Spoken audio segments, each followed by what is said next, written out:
না না 11 কি করে 11 গুণ 11 কি করে হচ্ছে? আরে আরে সকালে যা এরা যা লেগেছে। আরে তুমি হিসাবটা দেখিয়ে দাও না, ক টাকা হয়েছে বললাম তো আমি ঠিক। তুমি লোককে বুঝিয়ে দাও তুমি স্কুলে গেছো। হ্যাঁ তুমি সবাইকে বুঝিয়ে দাও তুমি স্কুলে গেছো। টোটাল তো কত হয়েছে? এই তো 1 টাকাই তো আছে বেশি। 1 টাকা বেশি। হ্যাঁ 10 হচ্ছে এখানে। আর এই যে একটা করে গোল গুণে সবার দেখে দাও। ওখানে বেশি আছে। কত করে গোল জোরের গোল? এই 2, এই দেখো 2, হ্যাঁ এই 4, এই 6, এই 7, 2, 4, 6, 21 হয়েছে 21 হয়েছে। চুপ দাঁড়া 9,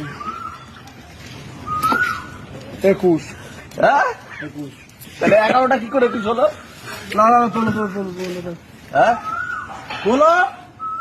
তুলছি তো আরো সব মাল নিলো আর সব কিনে নেবো। সব তো খালি করতে হবে, আমার ব্যবসা আর করতে হবে না। তোমার তো ভালো হবে, সব মাল যদি আমরা কিনে নিই তোমার কোন জায়গায় ঘুরতে হবে না। বিক্রি হয়ে যায় লাভ টাকা। লাভ টাকা তোমার লাভ। তাহলে লাভ আর কি নেবে? লাভ ঝপ করে লাভ। একটা প্লাস্টিক প্লাস্টিক না সেই সব বাচ্চা কাছে ডাকো। ফ্রিজে রাখবো সব